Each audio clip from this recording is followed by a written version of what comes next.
कहा जाता है कि जब दुनिया में अन्याय और अधर्म बढ़ जाएगा तो वो वापस आएगा।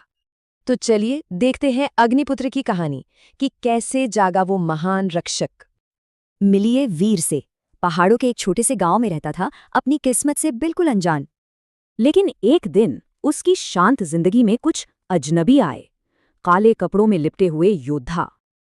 और उनका इरादा साफ था, अग्निपुत्र को जागने से पहले ही खत्म कर दो। अब गांव वाले तो हैरान थे कि ये अग्निपुत्र कौन है, पर जवाब का इंतजार किसे था। वीर बस अपने लोगों को बचाने के लिए लड़ा, लेकिन तभी उसके अंदर कुछ जागने लगा।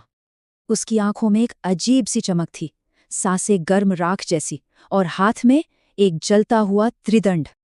उसे देखकर दुश्मनों के होश उड़ गए। अरे, ये तो वही है, अग्निपुत्र विभानन। लेकिन वीर खुद हैरान था। मैं? पर कैसे? मैं अग्निपुत्र कैसे हो सकता हूँ? पुरानी कथाओं में ठीक इसी पल की भविष्यवाणी थी, आर्यावर्त के एक महान रक्षक की।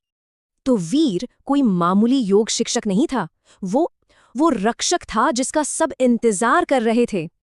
तभी सामने आया दुश्मनों का सरदार, महाकाल तांत्रिक विरक्त, और उसने राज खोला।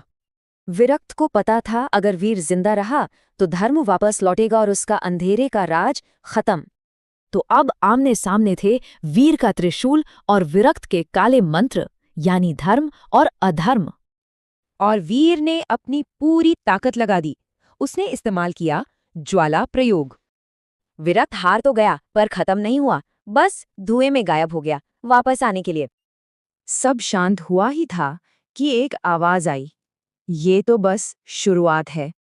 वीर ने पलट कर देखा तो वहां भस्म लगाए एक ऋषि खड़े थे। उन्होंने सब कुछ देखा था। ऋषि ने कहा, आज से तुम वीर नहीं, तुम हो अग्निपुत्र विभानंद। जैसे ही वीर ने अपनी किस्मत को अपनाया, आसमान में एक अग्नि गरुड़ उड़ता दिखा। कहते हैं, हर इंसान में एक शक्ति छुपी होती है, बस सही समय पर जागती है।